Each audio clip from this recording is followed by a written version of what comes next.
परवा झालेल्या छत्रपती संभाजी महाराज जयंतीच्या निमित्ताने ज्यावेळेस जयंती चालू होती, ज्यावेळेस मुलं त्यांच्या उत्सवात चालत होते, त्यावेळेस प्रशासनाने त्यांना काय त्यांच्यावरती दुखवटा होता काय आपल्याला माहित नाही।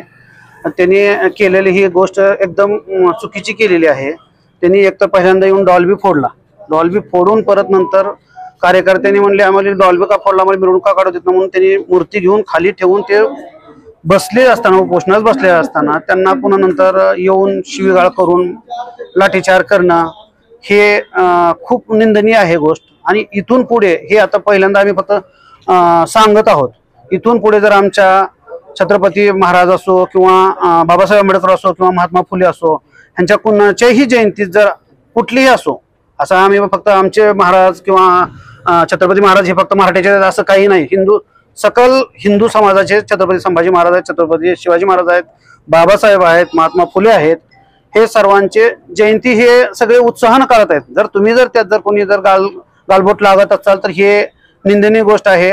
त्यामुळे ह्याची सखोल चौकशी व्हायलाच पाहिजे। सखोल चौकशी करून ज्या पदाधिकाऱ्यांनी ज्या पोलिसांनी लाठीचार्ज केला त्यांच्यावर कायदेशीर गुन्हा दाखल झालेच पाहिजे आणि त्यांना बडतर्फ करावे ही आमची विनंती आहे।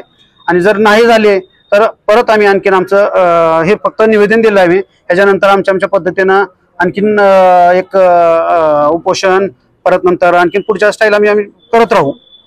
किती दिवसाची अल्टिमेटम आहे? अल्टिमेट आम्ही एक त्यांना अजून अल्टिमेटचं काय त्यांनी हे केलेलं नाही, आम्हाला बोलले नाही त्यांनी पण आम्ही त्यांना सांगितलेलं आहे आम्ही एक 10 दिवसानंतर आणखीन एक असंच एक आणखीन एकदा हे करू, नाहीतर उपोषणाला बसू आम्ही आणि त्याच्यानंतर मग परत आम्ही पुढचे प्रोसिजर करत राहू।